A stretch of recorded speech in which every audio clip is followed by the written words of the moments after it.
बहुत समय पहले की बात है। अलीगढ़ नामक एक सुंदर सा गांव हुआ करता था। उसी गांव में एक गरीब लेकिन ईमानदार आदमी रहता था, जिसका नाम था भोला। भोला पेशे से एक कुम्हार था। वो मिट्टी से सुंदर सुंदर घड़े, मटके और दिए बनाता था। भोला बहुत ही मेहनती और सच्चा इंसान था। उसके पास ज्यादा पैसे नहीं थे, लेकिन फिर भी वो अपनी जिंदगी से खुश था। भोला के परिवार में उसकी पत्नी गौरी और उसके 2 बच्चे राजू और पिंकी थे। भोला गांव के सबसे बड़े व्यापारी सेठ धनराज के लिए घड़े और मटके बनाता था। सेठ धनराज भोला से सस्ते में सामान बनवाता और फिर बाजार में उसे महंगे दामों में बेचता।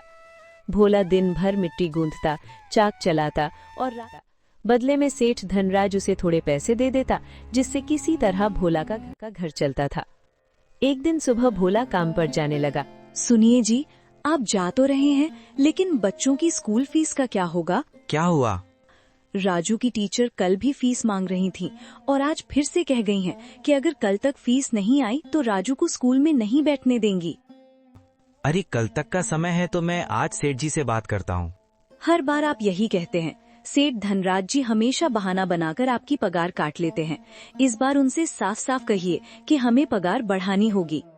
ठीक है गौरी, आज ही सेठ जी से बात करूँगा। लगा।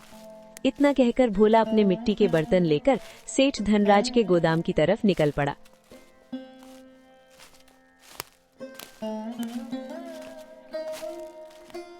धनराज के गोदाम के पास कई कुम्हार और मजदूर भी काम करते थे। भोला जैसे ही वहां पहुंचा, उसने देखा कि वहां पहले से ही कुछ लोग बैठे थे। उनमें से एक मजदूर था मंगलू, जो बहुत गुस्से में बोल रहा था। भाई भोला, आज तो पगार का दिन है, लेकिन सेठ धनराज फिर कोई नया बहाना बनाएगा। हाँ भाई, पिछली बार मेरी आधी पगार काट ली थी ये कहकर कि मिट्टी खराब थी। सेठ धनराज बहुत लालची आदमी है। मेहनत हम करते हैं और फायदा वो उठा लेता है। बेटा, दुनिया में लालच का अंत बहुत बुरा होता है। लेकिन भाई हम क्या कर सकते हैं? काम छोड़ देंगे तो घर कैसे चलेगा?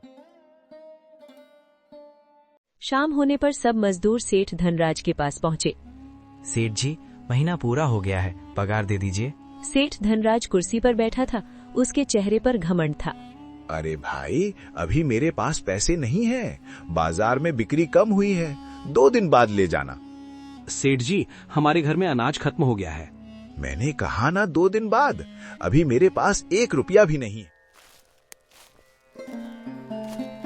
भोला घर पहुंचा। साफ कहिए कि हम नहीं गौरी, सेठ जी ने कहा 2 दिन बाद देंगे। अब क्या होगा? कल स्कूल में फीस नहीं दी तो राजू का नाम काट देंगे। मुझे भी बहुत दुख हो रहा है, लेकिन अभी हमारे पास इंतजार के अलावा कोई रास्ता। 2 दिन बाद मजदूर फिर सेठ के पास पहुंचे। सेठ धनराज ने सबको पैसे दिए। सेठ जी, ये तो 1500 हैं, मेरे तो 4000 बनते थे। तू काम के बीच बीच में सुस्ता भी तो लेता था, इसलिए काट लिया। पर सेठ जी। ज्यादा बोल मत, लेना है तो ले, वरना निकल जा। ये ले। मंगलू मजबूर होकर पैसे ले गया। फिर भोला की बारी आई। सेठ धनराज ने भोला को पैसे पकड़ाए। तेरे 1800। सेठ जी, मेरी तो 5000 बनने थे। इस बार मिट्टी के दाम बढ़ गए हैं और बाजार में घड़े भी कम बिके हैं, इसलिए कम पैसे मिलेंगे। लेकिन सेठ जी, बात तो 5000 की हुई थी, बच्चों की फीस भरनी है। ज्यादा दिमाग मत लगा, लेना है तो ले, नहीं तो कहीं। भोला, ये सेठ धनराज बहुत बेईमान है, एक दिन इसे जरूर सजा मिलेगी। बेटा, दुनिया में लालच का अंत बहुत बुरा होता है। हम गरीब लोग क्या कर सकते हैं? हमारे पास और कोई रास्ता नहीं। अगर हमें कोई दूसरा काम मिल जाए तो हम सेठ का गुलाम बनकर नहीं रहेंगे। मैं कोशिश। इतने कम पैसे, अब घर कैसे चलेगा? मैं कल सेठ के काम के बाद दूसरा काम ढूंढने जाऊंगा। भगवान करे कोई रास्ता निकल आए। अगले दिन भोला काम खत्म करके गांव में इधर उधर नौकरी ढूंढने लगा। वो दुकानों पर गया, लोगों से बोला कोई काम हो तो बताइए, लेकिन हर जगह से जवाब नहीं है, अभी जरूरत नहीं है, बाद में आना। भोला थक हार कर गांव के बाहर की ओर चल पड़ा। तभी अचानक उसने देखा कि सामने से सांडों का झुंड उसकी तरफ दौड़ता आ रहा। भोला डर गया, वो इधर उधर भागने लगा। तभी उसे पास में एक पुराना खंडहर मंदिर, तुरंत मंदिर में घुस गया और अंदर छिप गया। सांडों का झुंड कुछ देर बाद वहां से चला गया। भोला की जान में जान आई। भोला मंदिर के अंदर चारों तरफ देखने लगा। मंदिर बहुत पुराना था, दीवारों पर धूल जमी थी और अंदर एक अजीब सी ठंडी हवा चल रही थी। तभी उसकी नजर एक कोने में रखे हुए मिट्टी के मटके पर पड़ी। मटका बड़ा था और उस पर पुराने चिन्ह बने हुए थे। भोला ने सोचा, ये मटका तो बहुत मजबूत है, अगर इसे घर ले जाऊं तो पानी भरने के काम आ जाएगा। जैसे ही भोला ने मटके को हाथ लगाया, तभी एक भारी आवाज गूंजी, ठहर जा। भोला डर कर पीछे हट गया। तभी मंदिर के अंदर से एक चमकदार धुआं निकला और एक रहस्य। रुक जाओ, मैं इस मंदिर का रक्षक हूँ। कई वर्षों से इस मंदिर और इस मटके की रक्षा कर रहा हूँ। मुझे माफ कर दीजिए, मैं बस जान बचाने के लिए यहाँ आया था। मैं जानता हूँ तुम ईमानदार और सच्चे इंसान हो। इस मंदिर में वही प्रवेश कर सकता है जिसका मन पवित्र हो। लेकिन ये मटका कौन सा है? ये कोई साधारण मटका नहीं है, ये एक जादुई मटका है। जादुई मटका? हाँ, ये मटका जिस चीज को स्वीकार कर ले वही चीज तुम्हें बार बार देगा।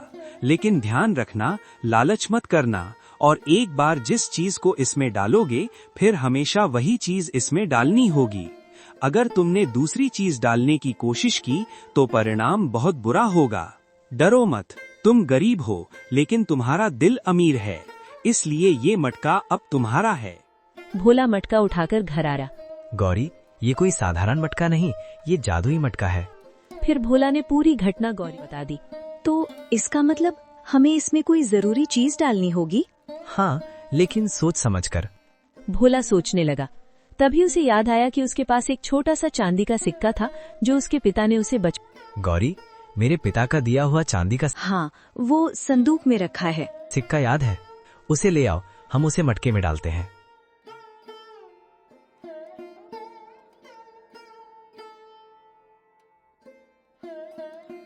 गौरी सिक्का ले आई।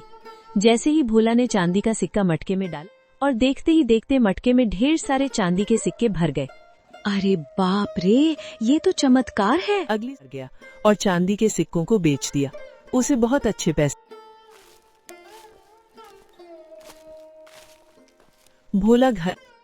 गौरी, अब सबसे पहले बच्चों की फीस भरेंगे और थोड़ा राशन भी ले आएंगे। हाँ, और इसके बाद हम अपना खुद का काम शुरू करेंगे। अब आपके पास पैसे हैं तो सेठ धनराज के यहाँ काम करने की क्या जरूरत? अब मैं सेठ के गुलाम की तरह काम नहीं करूँगा, लेकिन मुझे उन मजदूरों का भी ख्याल है जो वहाँ फंसे हैं। आप क्या करना चाहते हैं?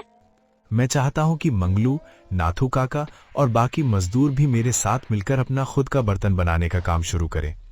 ये तो बहुत अच्छी बात है। सब मिलकर काम करेंगे तो तरक्की जल्दी हो। सेठ के गोदाम गया और मजदूरों को अपने साथ चलने को कहा। तब मजदूर खुश हो गए।